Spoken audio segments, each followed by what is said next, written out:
Bonsoir, merci d'être là. Merci aux organisateurs de ce choix de film. Très joli film, n'est-ce pas? Moi, c'est la première fois que je le vois vraiment, parce que j'avais vu des extraits. Et c'est remarquablement bien fait, hein, ces trucs-là d'électronique. Et puis, il y a quand même une petite dose d'espoir dans ce monde désespéré, dans ce monde où la consommation excessive a foutu la planète en l'air. Il y a au moins l'amour qui est mis en évidence, et puis il y a l'espoir qui permet de boucler le film sur quelque chose d'un petit peu positif. Alors le thème de notre débat, si vous êtes d'accord, c'est consommer, est-ce se consumer? On vous propose 1 heure d'interaction, 1 heure d'échange, et pour cela, les shifters ont proposé un panel, ont rassemblé, comme vous pouvez le voir, 4 personnes qui ont chacun des responsabilités et des idées sur ce thème de la consommation et de ce monde dans lequel on est. J'aurai l'honneur de modérer ce débat, de vous donner à la salle le micro pour questionner. Et puis, pour commencer, je me présente. Moi, je suis Benoît Lebeau. Je ne suis pas shifter, mais j'ai été invité peut-être comme une association amie. J'appartiens à l'association Négawatt, si ça vous dit quelque chose. Négawatt sur la transition énergétique.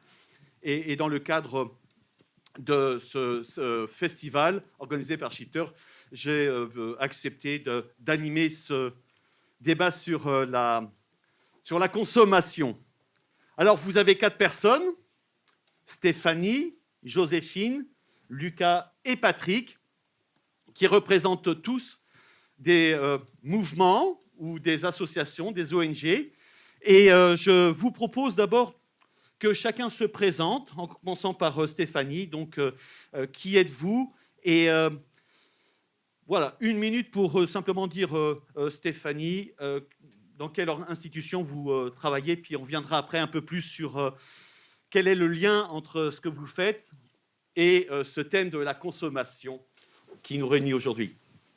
Merci Benoît, bonjour à tous. Donc Stéphanie Foucard, je travaille chez Citeo. Citeo, c'est l'entreprise qui a été créée par les entreprises de la grande consommation pour limiter l'impact environnemental des emballages et des papiers, notamment en organisant le recyclage depuis 1992 et aussi le réemploi et les solutions, toutes les solutions qui permettent de faire des emballages des ressources. Voilà, je m'occupe particulièrement de mobilisation et d'engagement citoyen. Donc c'est noté, emballage, société Citeo. Joséphine. Bonjour, merci aux Shifters pour leur invitation. Donc Joséphine Villard, je suis à l'association HOP, Halte à l'obsolescence programmée, qui fédère les citoyens, les industriels, pour aller vers des modèles de consommation et de production plus durables. Voilà, on aura l'occasion d'en parler plus en détail. Donc, l'obsolescence programmée. Lucas. Bonjour, merci beaucoup. Je m'appelle Lucas, je suis parti du mouvement de désobéissance civile non violent Extinction Rébellion. Donc c'est un mouvement de désobéissance civile international qui a été créé il y a un peu moins de 2 ans maintenant en Angleterre et qui a pour objectif d'éviter tout simplement que le vivant s'éteigne et que nous avec, et d'embarquer un maximum de personnes dans cette lutte, dans notre dernière lutte en fait, si on veut garantir des conditions de vie sur Terre dans les années à venir. Et enfin, Patrick. Bonjour, moi je m'appelle Patrick Samama. Moi je suis à la base un publicitaire qui vient des grandes agences, comme je vous expliqué il y a un moment. Je me consacre uniquement à tout ce qui est communication des causes. Pardon. Lucas, peut-être. Merci. Donc moi je viens de la communication, je m'occupe de la communication des causes et des marques engagées. Et le cœur de mon travail, c'est ça, c'est comment est-ce qu'on donne aux gens envie de s'engager dans ce moment de transformation. Je suis militant, je viens de l'antiracisme, je suis militant dans l'écologie, j'ai cofondé une association d'initiative citoyenne pour le climat. Voilà. Et en gros, moi, ma façon de militer, c'est d'utiliser la communication comme moyen d'action. Il y a un panel très divers de différentes représentation des enjeux de la consommation. Alors, avant de vous demander si vous avez des questions, je propose à chacun des 4 intervenants de peut-être partager une idée, une proposition par rapport au thème de la consommation. Qu'est-ce que vous souhaiteriez peut-être qui change? Qu'est-ce que vous souhaiteriez apporter? Qu'est-ce que votre démarche aujourd'hui propose pour essayer de participer à cette problématique qui nous concerne? Parce que si vous êtes là, je suppose qu'on est tous ici concernés par cette planète qui s'accélère, ce temps qui s'accélère dans une planète aux ressources finies, où effectivement le thème de la consommation pose énormément de questions. Alors, si je peux me permettre, peut-être Stéphanie, est-ce que vous avez peut-être un message avec, peut-être basé sur Citeo, votre propre expérience, mais un défi, une recommandation, un espoir que vous pouvez nous donner sur la consommation, et ça permettra peut-être de lancer quelques débats ou de susciter quelques réactions dans la salle. Alors, sans parler forcément de message, mais peut-être juste je n'avais pas vu Wall-E, c'est la première fois que je le vois. Je ne sais pas comment je suis pu passer à côté vu mon activité, mais voilà, ça arrive. Et en fait, ce qui m'a troublée dans le dessin animé, c'est que finalement, on voit bien que ces terriens qui se sont exilés dans l'espace vivent finalement totalement éloignés de la réalité par des écrans, des représentations qui finalement les figent dans leur comportement, un comportement d'hyperconsommation. Et moi qui travaille pour le coup sur le comportement en matière de tri et de recyclage, je me dis, voilà, pour lutter contre effectivement les effets néfastes d'une consommation hypertrophiée, il faudrait effectivement se méfier de nos perceptions, de nos représentations, et donc lutter contre nos biais cognitifs qui nous amènent quelquefois à avoir des comportements qui vont à l'encontre même de l'objectif qu'on poursuit. Voilà, donc je vais laisser la parole après aux autres parce que je pense que du coup, chacun aura... Merci. Donc, effectivement, l'importance des changements de comportement et de l'imaginaire qui va également autour de ce qui est proposé. Joséphine. Oui, par rapport au film, il y aurait plein de choses à dire. Par rapport à l'obsolescence programmée, pour entrer déjà dans le vif de ce sujet-là, j'ai envie de parler d'un cas d'école, on va dire, d'obsolescence programmée qui est le smartphone. On en a tous un, ça nous concerne tous. C'est d'ailleurs le produit peut-être qui a fait connaître l'association Hop par la plainte qu'elle a déposée contre Apple. Le smartphone, pour le produire, il faut 70 kilos de matières premières qui sont pour la plupart des composants non recyclables. Pour, en fin de compte, avoir un objet de 70 grammes environ. Donc, en fait, la phase de fabrication du smartphone, comme pour la plupart des objets de notre quotidien, est la plus lourde. C'est la phase qui constitue environ 60 à 80% de l'empreinte écologique du produit en question. Donc, je ne sais pas, la question que j'ai envie de poser de façon un peu provocante pour lancer le débat, c'est... Quand un nouveau modèle de smartphone sort, on n'est pas dupe. On sait bien que les évolutions technologiques d'un modèle à l'autre ne sont pas si importantes, que c'est souvent un effet de mode qui nous donne envie d'acheter ce nouveau modèle et éventuellement de mettre au rebut celui d'avant qui fonctionnait très bien ou de le mettre dans un tiroir. Donc voilà, nous, ça fait partie justement des biais cognitifs contre lesquels on lutte. On cherche à faire changer de ce type de réflexe pour aller vers quelque chose qui soit plus durable pour notre société, pour nos vies aussi, parce que en fait, c'est nos vies qui en dépendent, même à titre individuel et pas seulement à titre collectif.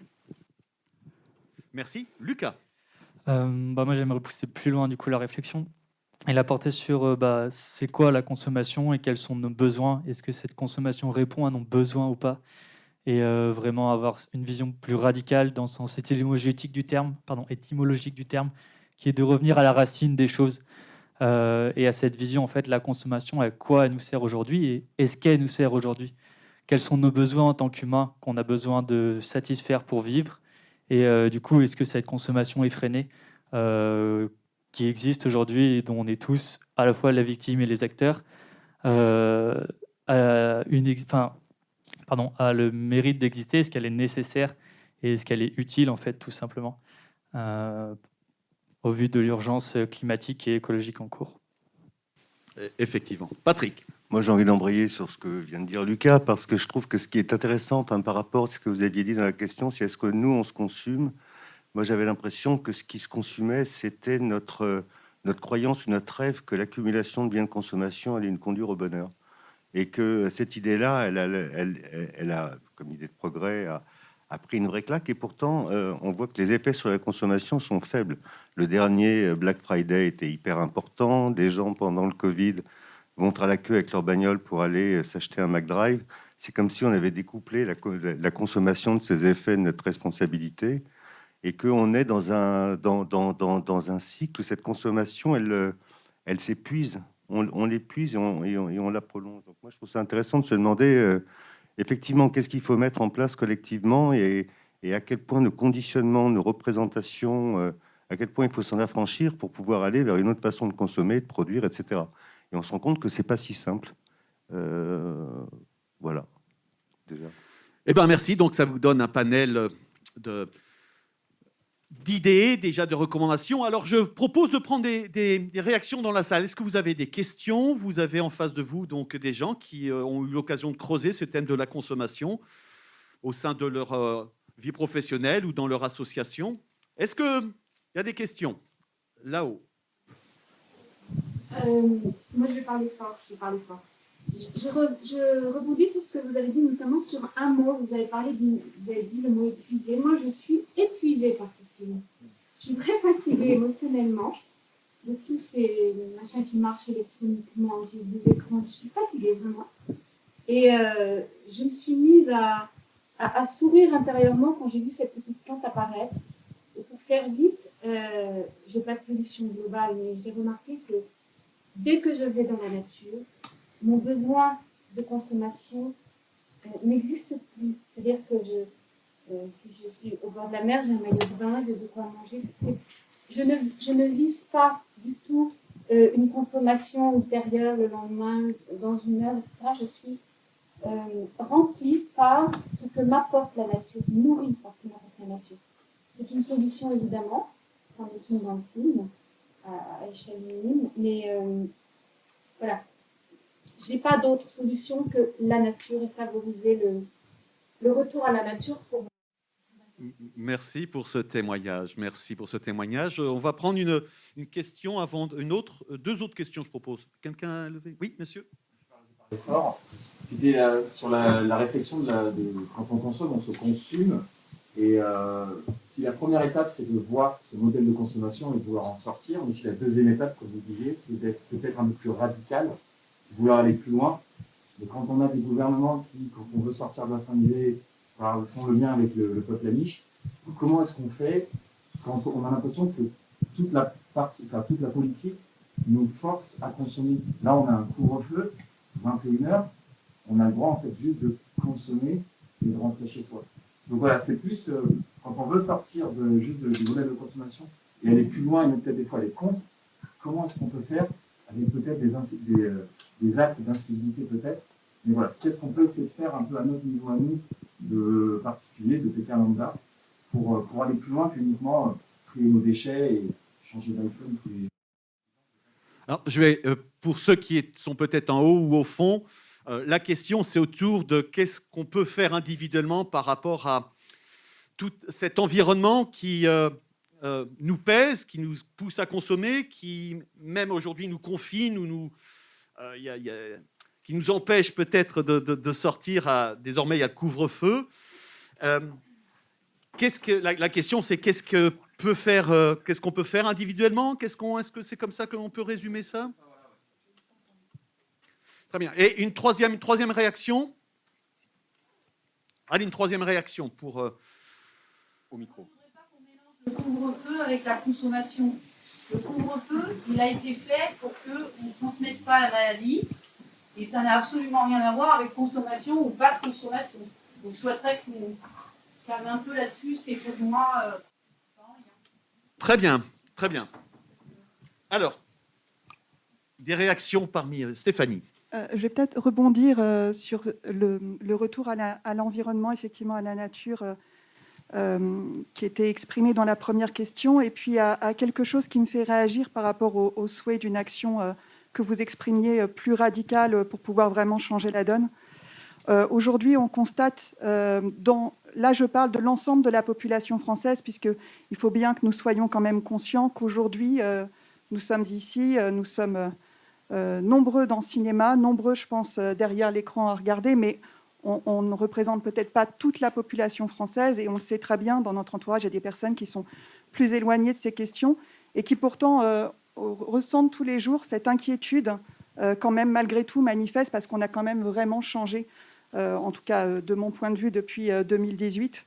Voilà, il y a un soulèvement qui est beaucoup plus fort, on voit bien qu'il y a une prise de conscience. Cette prise de conscience, elle nous amène à effectivement souhaiter une place plus forte dans notre quotidien de l'environnement. C'est ce qu'on voit, nous, dans les études que nous menons, que nous suivons dans notre entreprise. Ce retour à la nature est vraiment souhaité. Et après, il y a la question de « OK, mais comment on fait ?» Et je pense que c'est ce que je voulais dire quand je parlais de biais cognitif, parce que dans Wall-E, la population qui est dans le vaisseau, finalement, est totalement coupée du monde. C'est la difficulté entre des représentations qui évoluent très fortes, une charge émotionnelle de tous les jours, qui finalement génère une angoisse qu'on n'arrive pas vraiment à canaliser. Et après, l'action, qu'est-ce qu'on peut faire ? Et monsieur, vous avez dit effectivement, qu'est-ce qu'on peut faire de plus que ces petits gestes ? Alors, pour le coup, moi, je vais prêcher pour ma paroisse d'une certaine manière. Si je vous parle d'un sujet que je connais bien, le tri et le recyclage des emballages, aujourd'hui, on a 89% des Français qui déclarent trier, et on a la moitié seulement qui trie systématiquement. C'est-à-dire systématiquement, à chaque fois que vous avez un emballage, un papier dans les mains, vous le mettez dans le bac qui permet après que ça soit recyclé. Alors vous allez me dire, oui, mais ok, ça c'est déjà fait dans les représentations, tout le monde sait qu'il faut trier, ok, mais on constate quand même qu'il y a cet écart entre finalement j'ai envie de le faire ou j'ai une attitude plutôt favorable à le faire et je le fais. Et c'est là où justement où se pose la question de nos comportements individuels et collectifs. Comment arriver à passer à l'action ?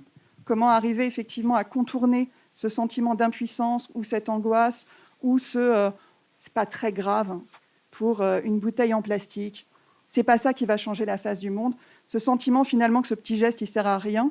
Je pense qu'il faut absolument lutter contre en fait. Donc je vais pas m'exprimer sur la radicalité. Je pense juste que dans nos représentations, il faut se dire que chaque action que nous faisons est une expression de notre responsabilité. Et le rôle après du collectif par rapport à ça, et là j'engage autant les industriels que les collectivités, que tous ceux qui participent en fait de ce système, c'est de prendre leur part de responsabilité. L'industrie de mettre sur le marché des emballages plus recyclables, plus réduits, et pas en suremballés comme on dit souvent, d'éco-concevoir. Les collectivités, effectivement, de permettre aux citoyens de pouvoir avoir accès à un bac et l'industrie du recyclage de développer une nouvelle filière. Et nous, de citoyens, finalement, de prendre notre part tous les jours. Alors vous allez me dire c'est peu et il y a l'urgence. Voilà, mais je voulais juste remettre en place ce petit geste de tri dont, pour le coup, je m'occupe un peu tous les jours. Il y a effectivement l'urgence, parce que derrière la nature, il y avait la simplicité, et puis le temps long. Quand on est dans la nature, c'est le temps long par rapport à ce film qui est effectivement époustouflant. Moi, ça va dans tous les sens. C'est un petit peu fatigant. Et donc, il y a le retour à la nature, mais également au temps qui passe, au temps long, et à la simplicité. Lucas... L'abondance. L'abondance, ça pousse comme ça. La nature nous offre un modèle de vie permanente.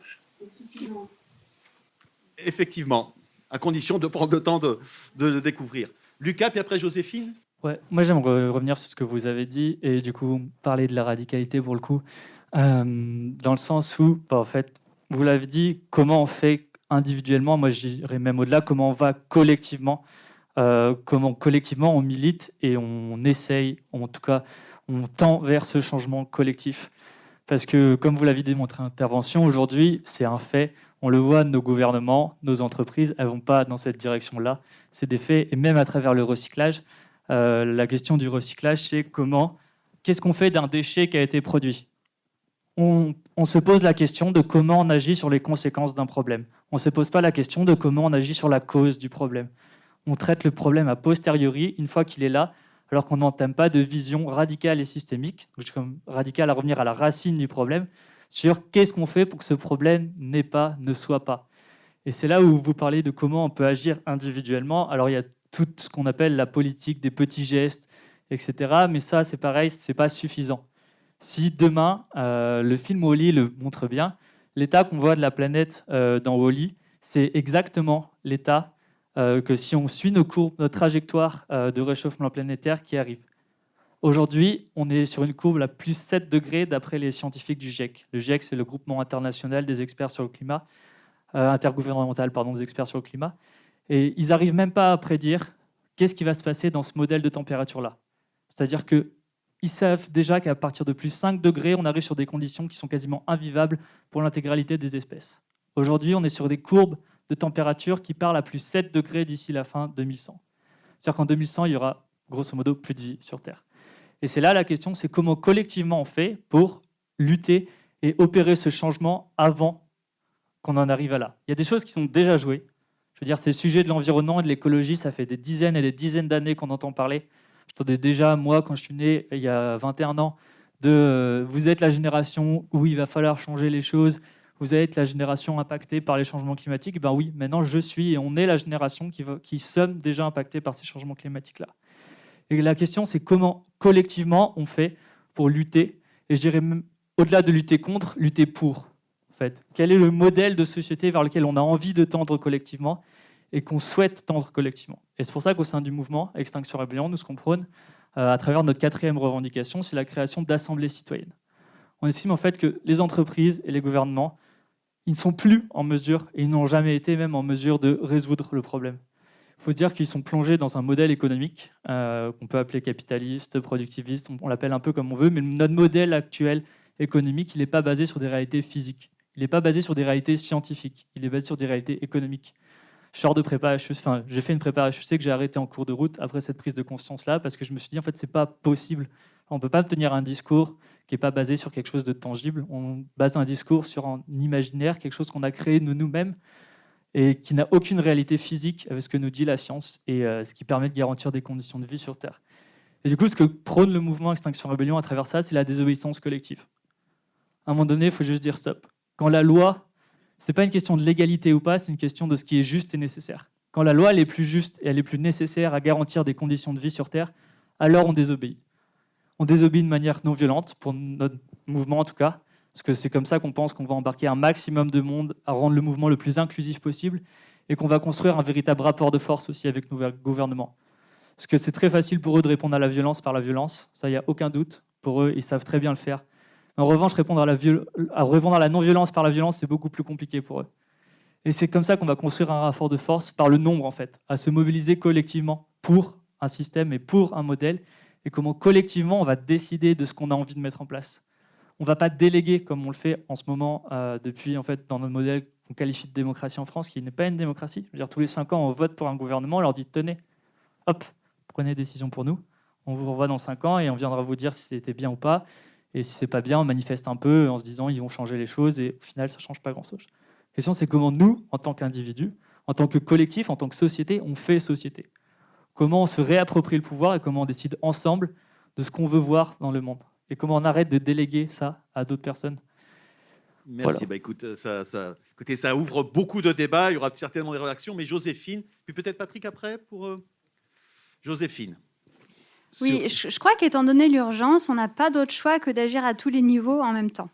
C'est-à-dire agir chacun à titre personnel en pratiquant ces petits gestes qu'il ne faut pas dévaloriser, je crois, qui ont leur importance. Donc là, en matière de consommation durable, c'est réfléchir à ne pas forcément acheter ce qui va casser au bout de 3 mois, mais c'est de peut-être mettre un peu plus dans quelque chose qui va durer plus longtemps et donc finalement, en fin de compte, qui sera probablement moins cher d'ailleurs. Par exemple, aller vers la location plutôt que l'achat neuf ou éventuellement aller vers l'achat d'occasion, reconditionné. Il y a plein de choses qui sont possibles. Le plus difficile, c'est probablement de faire le premier pas, de changer ses habitudes. En fait, on en revient toujours à ces fameuses habitudes. Donc, agir au niveau individuel, évidemment. Agir au niveau professionnel, en fait, parce qu'on est tous dans des entreprises dans lesquelles on a peut-être aussi notre mot à dire. On peut éventuellement changer 2-3 choses qui nous paraissent pas tourner rond et ne pas aller dans le bon sens. Et puis, effectivement, collectivement, via les associations comme celles que nous représentons, par exemple, s'engager pour aller au-delà, pour représenter un vrai contre-pouvoir, on va dire, par rapport au lobby économique, par rapport aux lois qui sont actuellement celles en vigueur. Donc je pense qu'il y a plein de choses à faire. Enfin, voilà, c'est vraiment ce que nos associations, je pense, essayent de proposer. C'est des solutions qui sont aujourd'hui celles qu'on estime être les plus pertinentes et dont chacun peut s'emparer. Effectivement, et l'importance de savoir qu'elles existent, de bien expliquer ce qui est proposé, et puis après d'entraîner, effectivement. Patrick, une réaction ? Oui, moi, je crois aussi beaucoup, évidemment, à la pression par le nombre, mais je constate aussi qu'on a du mal à sortir dans le champ militant pour vraiment devenir mainstream dans la société. Et ça, c'est plus délicat parce que j'ai l'impression que les gens sont... C'est d'ailleurs un peu ce que montre Wall-E, parce que je n'avais pas vu. Moi, j'ai emmené mes gosses voir ça quand c'était sorti. Et en fait, je me rends compte que c'est un film qui prépare nos enfants à l'idée que de l'effondrement, en fait, qu'on ne va pas s'en sortir et que dans 600 ans, 700 ans, si on se démarre bien, on peut revenir avec une plante. Et la vraie question que ça pose, c'est en fait, on n'a pas. J'ai l'impression que l'imaginaire dominant dans notre société, c'est celui de notre effondrement, c'est celui de notre échec total et de notre perte. Et qu'il y a une véritable question à se demander, mais au fond, comment est-ce qu'on se représente ? On se représente bien le monde avec tous ces problèmes, mais comment on se représente un monde de solutions ? Vers quel type de société on pourrait aller et culturellement, parce que je crois que c'est là que ça se passe. Culturellement, on a un énorme changement radical à faire dans nos façons, dans notre rapport à la consommation, dans notre rapport aux produits, dans notre rapport à la possession. Il y a un tas de champs, Stéphanie en a parlé aussi, il y a plein de niveaux d'action, mais il y a enfin, pour moi qui suis dans la communication, d'abord un enjeu culturel très fort. Je vous donne juste un petit exemple parce que je ne peux pas empêcher d'y penser dans la réflexion. Bon, moi, je suis convaincu, comme pas mal de gens, que le moteur de la consommation n'est plus la recherche de bonheur, c'est la peur. C'est la peur et c'est peut-être même la peur de la mort qui nous motive. Je ne sais pas si vous vous souvenez, en 2004, il y a eu Patrick Lelay, le président de TF1, qui avouait vendre à Coca-Cola du temps de cerveau disponible. Et lorsqu'il a parlé de ça, il a parlé de divertissement, d'abrutissement, bien sûr, mais pas seulement. Et lorsqu'on regarde comment se passe, par exemple, l'information au moment du prime time, qui est l'écran, la période dans le PAF la plus rentable, en fait, il y a un musicologue sur YouTube qui a produit une petite vidéo pour expliquer comment est composé le générique de TF1 de cette époque-là. Cette musique-là. Et en fait, il décortique et c'est Les Dents de la Mer de John Williams qui est utilisé. Ce que nous dit le JT, c'est vraiment une dose massive de peur. Demain, t'es mort. Et ce que nous dit la pub derrière, elle nous dit, ben non, t'es pas mort parce que tu vas pouvoir t'acheter ça, etc., etc. Et il n'est pas impossible que dans ce système de consommation, ce qu'on consomme en permanence, c'est notre sentiment d'être vivant, tellement on est flippé que tout ça va mal finir. Et c'est ennuyeux parce que ça veut dire que chaque fois qu'on fait peur, on alimente cette espèce de pulsion, de compulsion vers la consommation, alors qu'au contraire, moi j'ai beaucoup aimé votre intervention sur la nature, la simplicité, le vivant. En fait, il faut se débarrasser de tout ça, quoi, en fait. Il y a un moment, il faut peut-être même accepter l'idée qu'on est de passage. Parce que, en fait, ce qui se passe en ce moment, la destruction de la biodiversité, mais tout se passe avec notre consentement, en réalité. Je veux dire, c'est pas possible qu'on détruise le vivant comme ça se passe depuis 50 ans, et qu'à un moment, on n'y soit pas un peu pour quelque chose quand même. Et donc, c'est là où je trouve qu'il y a des ressorts, et il y a continuer à travailler, à parler, à échanger, à essayer effectivement de produire une autre culture, et peut-être de persuader aussi nos gosses que c'est peut-être pas l'effondrement qui nous guette, mais peut-être une société finalement meilleure que celle-ci, à tout prendre. Et que ça, on l'entend pas. On se sent complètement pris dans un piège, mais on a du mal à voir où sont les portes dans le piège et comment on sort de là. Voilà, Alors effectivement, ça fait plusieurs dimensions du problème. Hein. Donc, qu'est-ce qui peut être fait au niveau individuel ? De toute évidence, il y a une réponse individuelle qui peut être entraînée, stimulée. Il y a un aspect gouvernance. Lucas proposait de revenir à une gouvernance plutôt au niveau des citoyens avec des propositions. On a vu l'exemple en France de la Convention citoyenne climat, qui a effectivement pris le temps d'une réflexion, et à partir de ces réflexions, de proposer un certain nombre de changements dans des recommandations pour des politiques, et on va voir si ça va être entendu. Il y a tout cet environnement, on vient d'évoquer le journal de TF1, et s'approprier du temps de cerveau, et tout ce conditionnement qui, malheureusement, il me semble, va à l'encontre des changements qu'on souhaiterait opérer. On sent qu'il y a une réponse individuelle, mais il y a tout l'environnement qui nous invite peut-être à aller dans l'autre côté. Alors, est-ce que ça vous fait réagir? Est-ce que vous voulez des compléments d'information? Une question là, puis une question là. On va commencer par là parce que le micro est là, puis après je... Merci. En fait, mon avis en ce qui concerne votre question, là, comment est-ce qu'on peut faire en tant qu'individu pour aller dans cette bonne direction, entre guillemets? Comment est-ce qu'on peut agir en fait sur le gouvernement? C'est tout simplement en appliquant son pouvoir de citoyen. On en a plusieurs. C'est d'abord aller voter. Donc là, aujourd'hui, on est à un taux d'abstention qui est juste astronomique, catastrophique. C'est aussi manifester, aller dans la rue, dire tout simplement, je ne suis pas content de la politique aujourd'hui du gouvernement, je soutiens le moratoire sur la 5G. Ce n'est pas normal qu'on veuille absolument nous appliquer cette technologie dont on ne connaît absolument pas la conséquence sur la santé, sur l'environnement. Donc là, typiquement, c'est une application d'une société de consommation qui ne sait plus où elle va. Donc, première chose. Deuxième chose, ça veut dire aussi participer à tout ce qui est consultation publique. Aujourd'hui, par exemple, ma commune, elle lance une consultation publique sur le règlement intérieur de publicité intercommunale.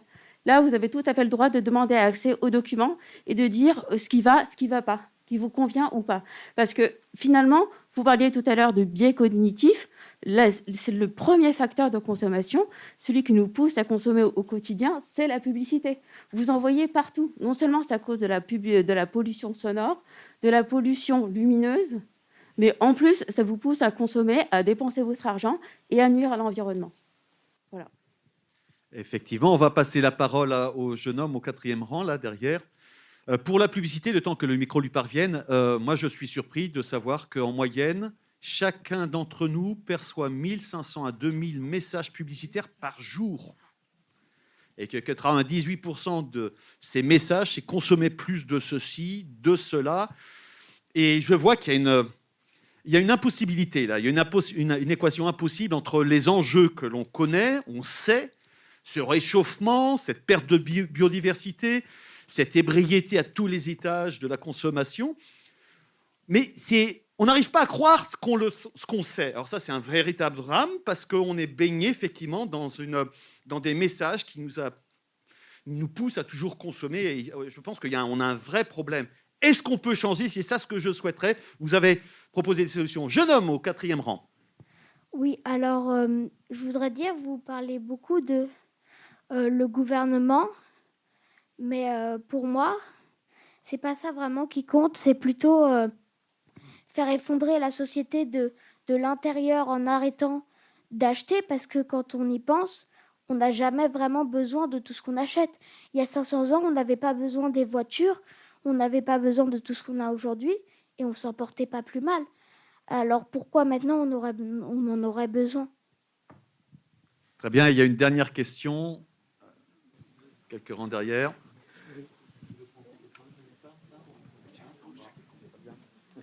Oui, c'est pas une question. Je suis ravie que ce jeune homme dise ça, parce qu'en fait, ce qu'on constate, c'est que le changement ne peut arriver qu'avec une prise de conscience.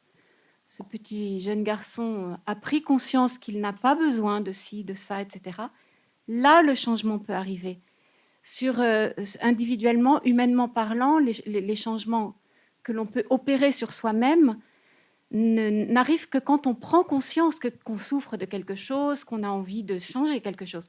Auparavant, même si notre entourage nous le dit, on ne fera rien parce qu'on n'a pas pris conscience. Le démarrage, c'est la prise de conscience, et je crois que ça part de chacun d'entre nous, de rayonner ce message à notre échelle le plus souvent possible. Voilà, individuellement. Après, il y a les assos, etc., bien sûr. Très bien, merci. Bon, je pense qu'on est au cœur du débat, là. Je crois qu'il y a des réactions. Merci. Je voulais réagir sur ce que Madame disait, effectivement, notamment le fait que quand il y avait des espaces d'expression qui étaient ouverts, il fallait savoir aussi s'en emparer et effectivement être présent. Et la réaction aussi de ce jeune homme m'a fait penser à l'éducation à l'environnement, qui aujourd'hui est présente notamment dans les milieux scolaires, mais peut-être pas encore assez généralisée, et qui ne vise pas effectivement à avoir une transmission de connaissances.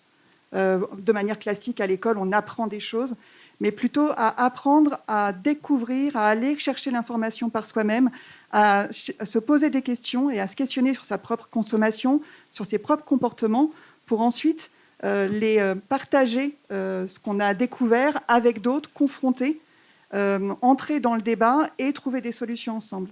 Les méthodes d'éducation à l'environnement sont, je pense, quelque chose dont on peut largement s'inspirer aujourd'hui dans le cadre de notre débat démocratique, qui est de ne pas aller chercher l'information qui va conforter nos croyances, nos habitudes, mais plutôt aller à la rencontre aussi de l'autre, de ses opinions, regarder les acteurs qui peuvent nous renseigner et ensuite effectivement définir des voies communes pour agir.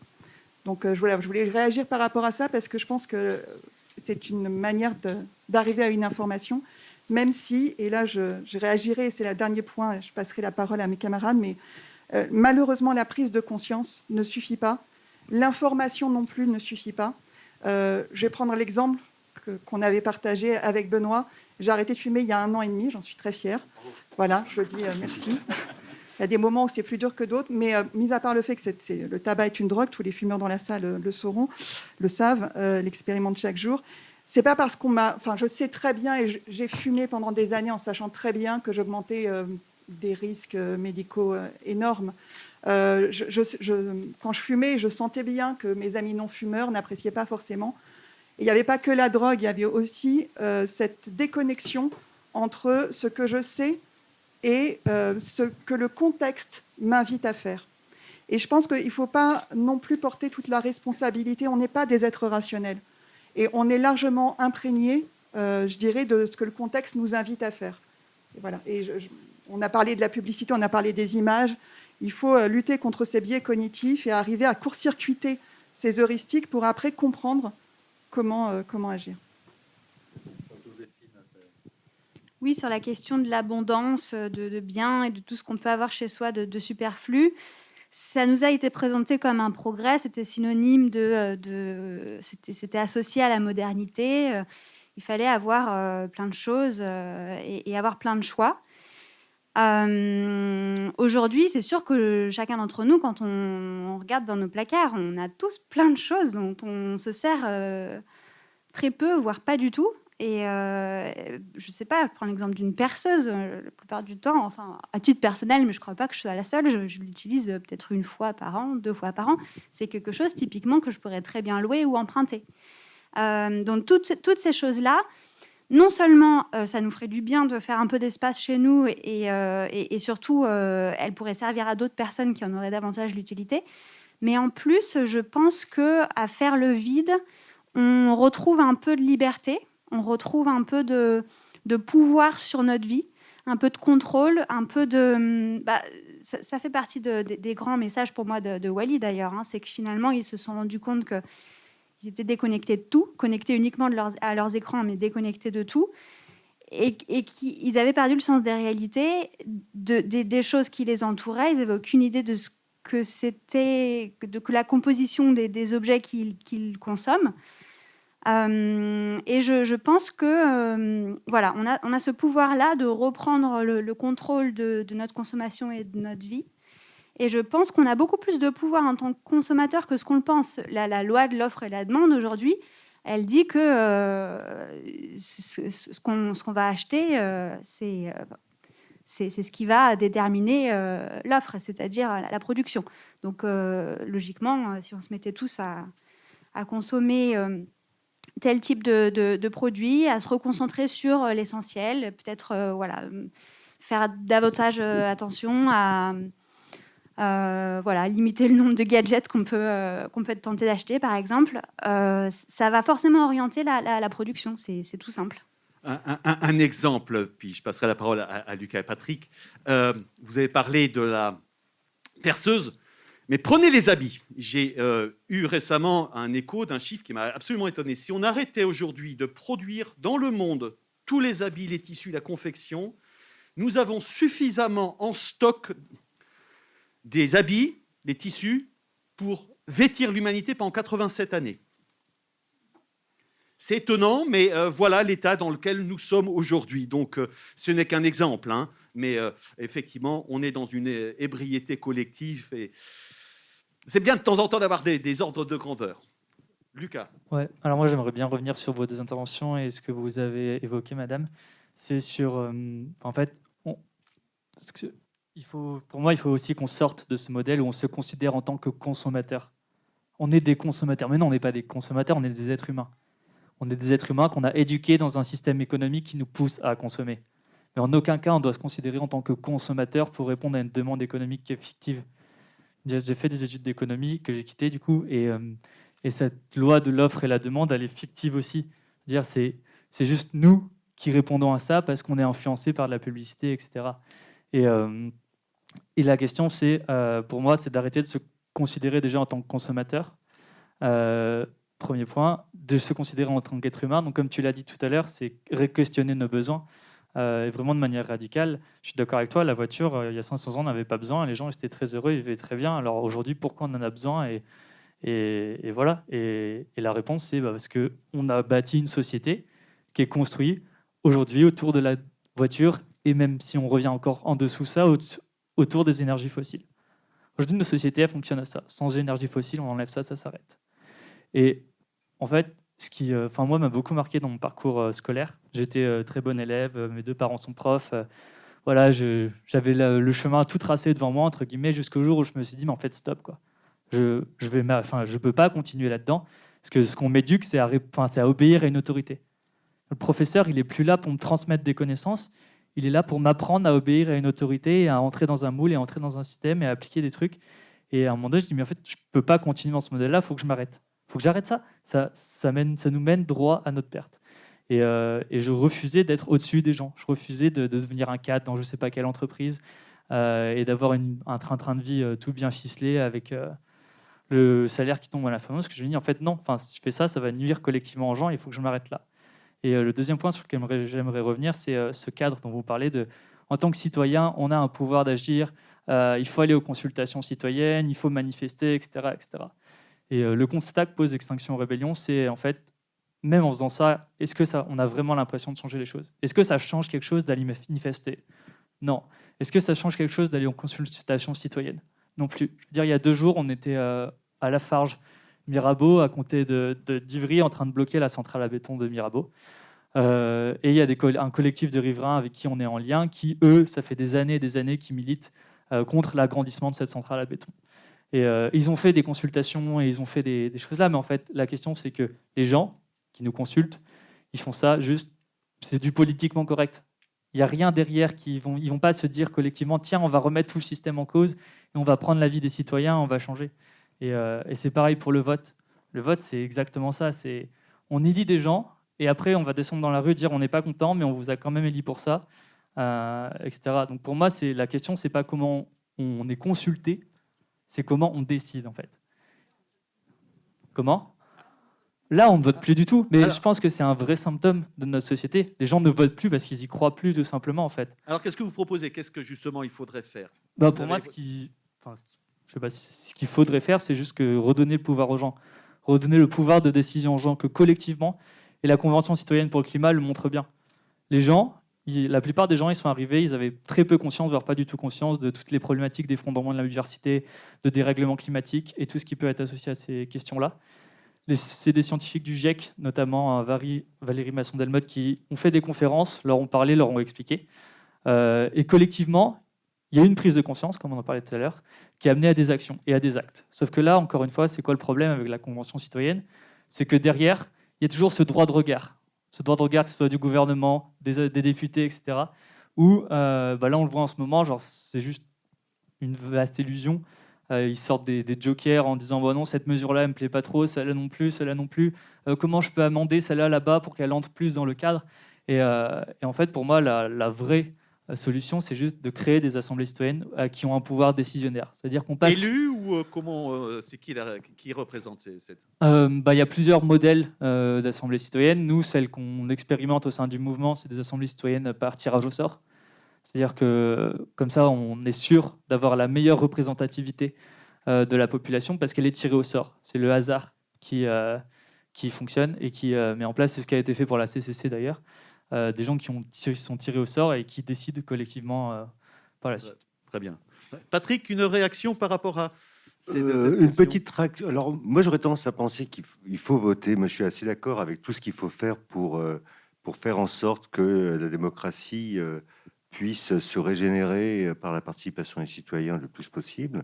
Maintenant que je vois que ce mouvement-là, il démarre, je trouve que tout prend un temps fou. En fait, quand on voit le film, là, il date de 2008, il aurait pu sortir hier matin, en fait, et on a l'impression qu'on bouge pas, et c'est plutôt ça. Donc tout ce qui se passe, et il y a plein de choses encourageantes qui se passent. Pour moi, j'ai l'impression qu'il faut voter, se réapproprier ça justement pour peser.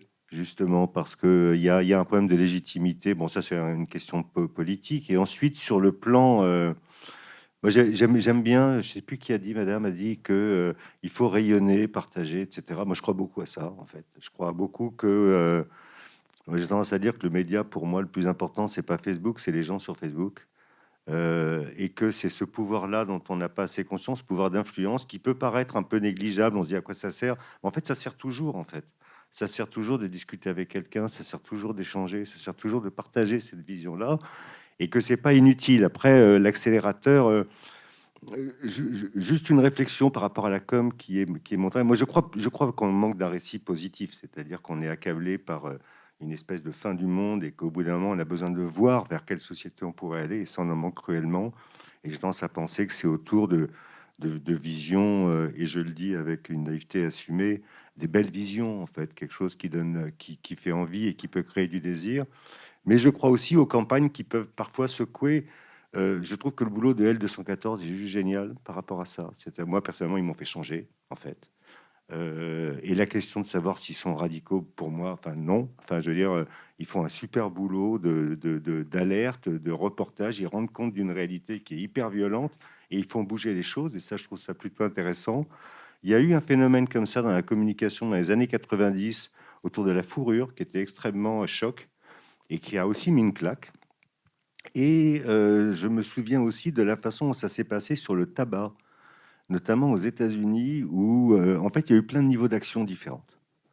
Et il y a des associations qui ont véritablement porté des campagnes bon, alors à l'époque, l'appétit pour la publicité pour ce type de communication était plus grand aussi, mais c'était super intéressant parce que ça crée vraiment quelque chose dans la société. Ils avaient des films. Je me souviens d'un film que j'avais trouvé très efficace. Il y a eu des images faites du procès de Philip Morris. Et donc, ils reprenaient les images du procès. À chaque fois que le PDG de Philip Morris disait un truc, ils mettaient des rires de sitcom derrière. C'était d'une violence incroyable et ça le discréditait complètement. Et cette façon de très activiste dans la com de lutter, mais très maligne, en essayant de se mettre de côté les gens, a quand même pas mal fonctionné sur le tabac, quand même. Oui, mais moi j'ai toujours les interrogations sur savoir qu'est-ce que le tabac. Certes, ça a marché. Bravo à Stéphanie qui a réduit sa consommation, très bien. Mais quand même, malgré tout ce qu'on sait, il y a énormément de gens qui continuent de fumer. Malgré tout ce qu'on sait, c'est quand même assez incroyable. On peut parler de l'alcool si vous voulez. Mais bien sûr. Alors que là, on a affaire à des enjeux colossaux. Je vais citer un chiffre que je connais bien. Moi, je travaille sur le changement climatique. Chacun d'entre nous produit 1 kg de déchets ménagers par jour. D'accord ? Eh bien, chacun d'entre nous produit 20 à 50 kg de gaz à effet de serre par jour, par personne. Alors, les déchets, effectivement, il faut les réduire, il faut les recycler, et il y a des programmes. Mais les émissions de gaz à effet de serre, vous savez que l'objectif, c'est à zéro. À 2050, zéro. Et chacun d'entre nous, moi je pèse 80 kg, je pèse à peu près 80 kg de gaz à effet de serre chaque jour qui passe. Il faut arriver à zéro. Il y a très très peu de gens. On nous parle de milliards de tonnes, on nous parle de milliards d'investissements, mais revenir à des choses comme ça, et donc il y a la partie visible qui sont les déchets, par exemple, Et puis, il y a des choses un peu plus invisibles. La perte de la biodiversité, c'est difficilement... on ne peut pas l'appréhender comme ça. Et puis, typiquement, ce réchauffement, c'est lié à nos gestes. Et c'est pas facile d'absorber cette science-là. Et encore plus difficile de mettre son quotidien en ligne avec tout ce qu'il faudrait faire. Je vois qu'il y a une réaction de Stéphanie. Oui, c'était sur... Vous parliez du tabac.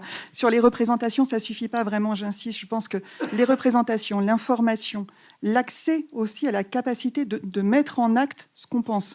Donc, vous avez parlé effectivement de ce qu'on appelle l'architecture de choix dans les linéaires, c'est-à-dire qu'on est peut-être pas, on est des consommateurs habitants citoyens. Aujourd'hui, on peut tout à fait, et je suis d'accord avec Lucas, la figure du consommateur, elle est très récente, elle date du XVIIIe siècle. On n'était pas consommateur avant.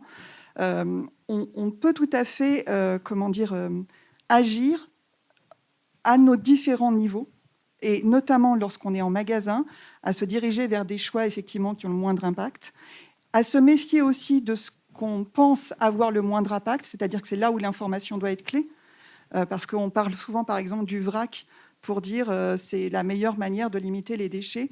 Je vous donne cet exemple-là parce qu'en fait ça fait partie des biais cognitifs. C'est pas parce qu'un produit est sans emballage que pour autant, dans son parcours du centre de production jusqu'au magasin, il n'y a pas des systèmes d'emballage. Donc ce que vous voyez en facing n'est pas forcément la totalité de la chaîne.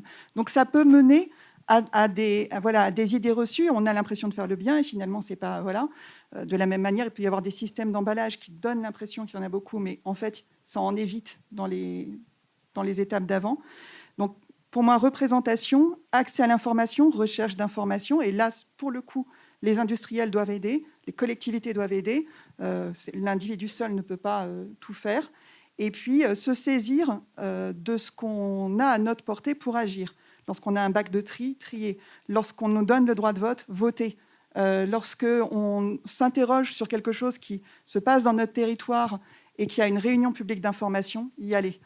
Enfin, voilà, je ne vais pas égrener toutes les choses, mais à minima, se saisir de ce qui nous est offert pour agir. Lucas veut prolonger. Ouais, c'est juste pour réagir là-dessus. Et pour moi, c'est très important de casser en fait, cette illusion aussi, qui est de se saisir ce qu'on nous propose. En fait. Il y a un des principes d'Extinction Rebellion, c'est nous adoptons notre mission à la mesure de ce qui est nécessaire. Et pour moi, ce qu'il exprime, ce principe, c'est quelque chose de très fort.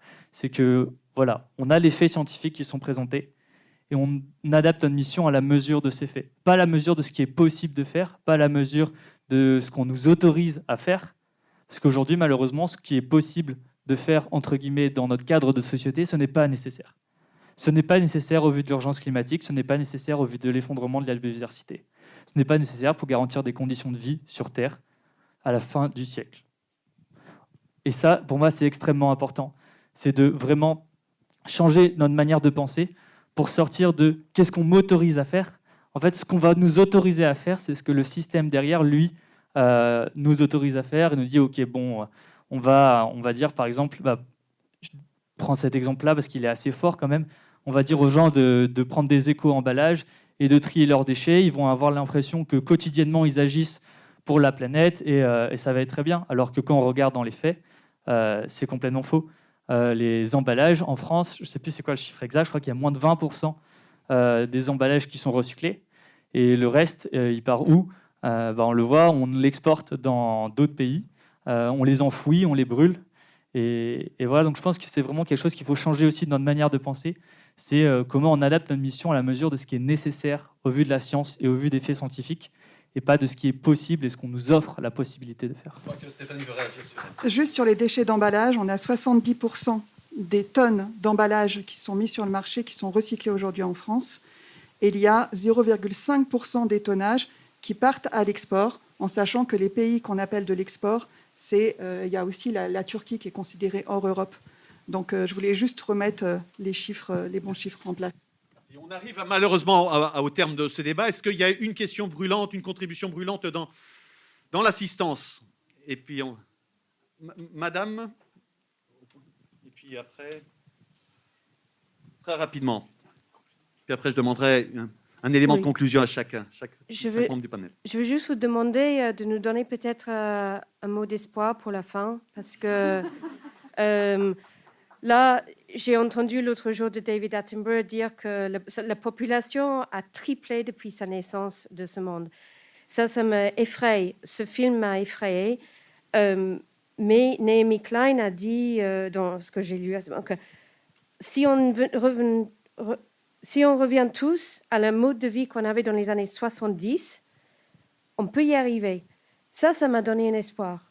Le Covid, le confinement qui nous a forcé de rester chez nous, ça m'a réappris à cuisiner, ce qui a réduit le nombre d'emballages que j'achète, ça m'évite plus d'aller chez Picard de la même façon.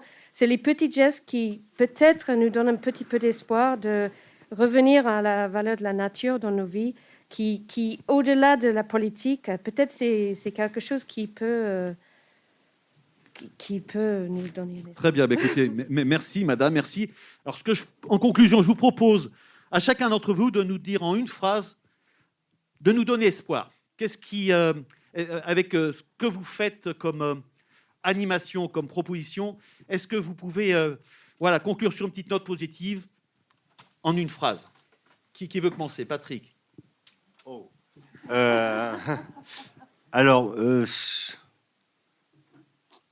moi, j'ai l'impression, je vous l'ai dit déjà, je me répète beaucoup. Je crois qu'il faut... on manque peut-être de vision assez claire de ce que notre action pourrait donner. C'est-à-dire à quel point Covid il y a eu un moment qu'on a tous vécu où on se rendait compte que dès qu'on foutait un peu la paix à la nature, en fait, elle reprenait sa place. Et de voir ça aussi rapidement était quelque chose de hyper bluffant pour tout le monde. Donc moi j'ai tendance à penser ça. J'ai tendance à penser qu'on a bien compris comment on allait tout saboter. Il faudrait qu'on ait des visions un peu plus claires de comment on s'en sort. Et je terminerai par une phrase que j'en ai fait plus. J'ai un ami qui me dit un optimiste c'est quelqu'un qui n'a pas toutes les données du problème. Et ça m'a posé un problème parce que je trouve qu'il a raison. Et j'ai fini par compléter en disant mais un pessimiste non plus. Voilà. Merci. Lucas. Pour finir sur une note d'espoir, il y a un slogan d'Extinction Rebellion en Angleterre qui dit When hope dies, action begins. Et quand l'espoir meurt, l'action commence. Et moi, quand j'ai rejoint le mouvement, j'étais désespéré totalement. Je savais plus quoi faire, je savais vraiment plus quoi faire. Et ce qui m'a vraiment remotivé, ce qui me redonne de l'espoir aujourd'hui, en fait, c'est vous, grosso modo. C'est vraiment de me battre pour tout le monde, en fait, de sentir que ensemble, on fait face, ensemble, on peut impulser ces changements qu'on veut voir dans le monde, et on peut créer ces imaginaires qu'on a envie de voir dans le monde. Et voilà, je pense que en tout cas, moi, ce qui vraiment au quotidien me donne de l'espoir, c'est de voir de plus en plus de gens qui rejoignent le mouvement, qui s'impliquent et qui ensemble, en fait, juste militent et combattent un système qui nous opprime et nous oppresse, et qu'ensemble, en fait, on tend vers le modèle qu'on a envie de voir. Moi, ça me donne énormément d'espoir. L'engagement pour retrouver l'espoir. Merci. Joséphine.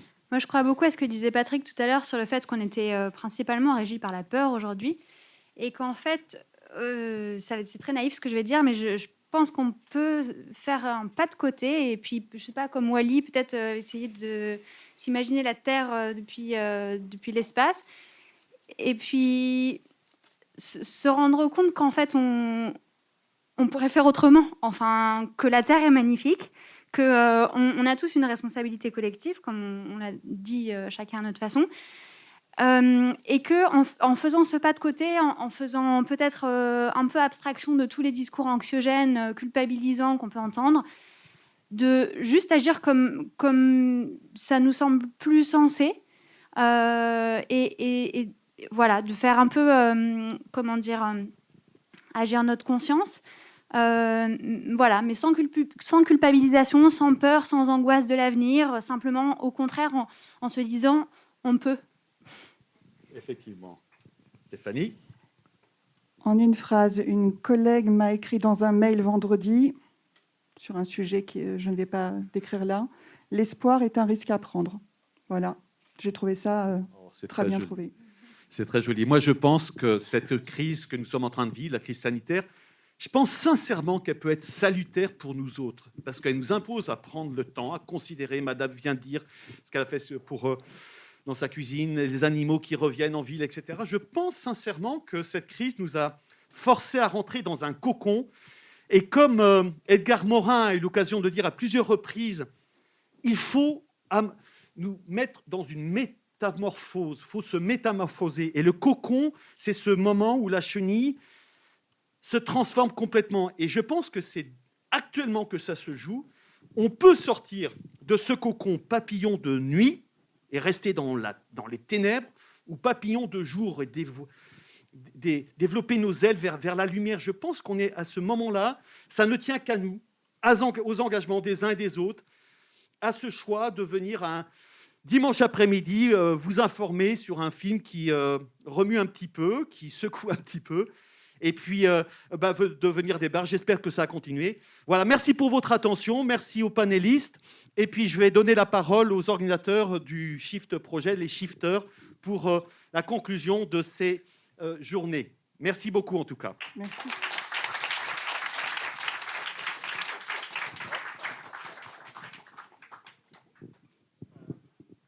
Je vais demander à toute l'équipe organisatrice de me rejoindre, s'il vous plaît. Bonjour.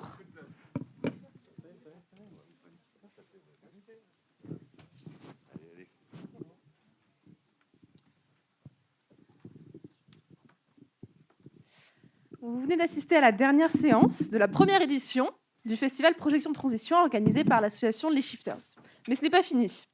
Dans quelques jours, vous allez pouvoir retrouver sur nos comptes, sur les réseaux sociaux, déjà dans un premier temps, l'ensemble des vidéos des 6 débats de l'événement, mais aussi les photos que nous avons prises de l'ensemble du festival, les différentes... Il faut qu'on se rapproche les uns des autres. Donc, les photos, et je pense que c'est aussi pour ça qu'il faut qu'on se décale, et...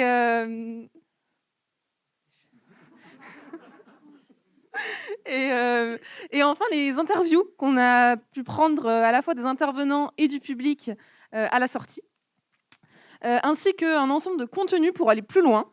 Voilà, donc que ce soit des films, des conseils de lecture ou même des articles et des rapports. Donc tout ça pour vous inviter à nous suivre sur les réseaux sociaux, puisque c'est là que ça va se passer dans les prochains jours. Enfin, j'en profite aussi de ce moment pour réinscrire ce festival dans la dynamique des projets de l'association, The Shifters, en parlant seulement de deux principaux, mais il y en a plein d'autres. Ce festival marque le lancement de la Big Review.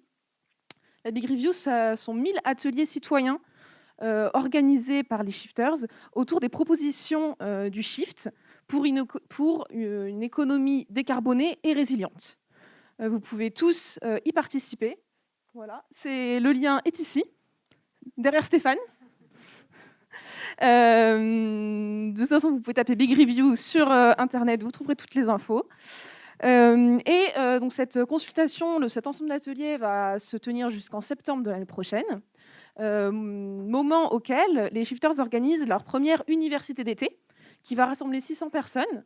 Ce sera ouvert à tout le monde, donc vous pouvez vous inscrire. Quand les inscriptions seront ouvertes, nous vous le ferons savoir sur les réseaux sociaux, donc encore une fois, suivez-nous.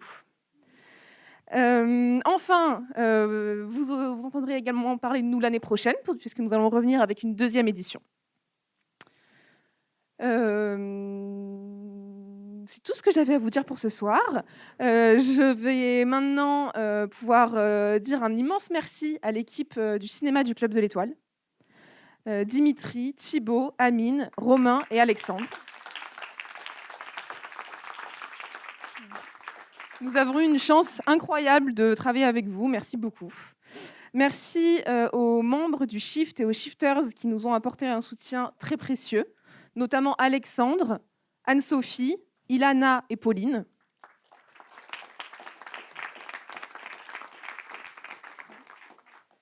Merci encore à tous les intervenants qui se sont mobilisés durant les 3 journées de ce festival. Et merci aux photographes, Gérard et Michael.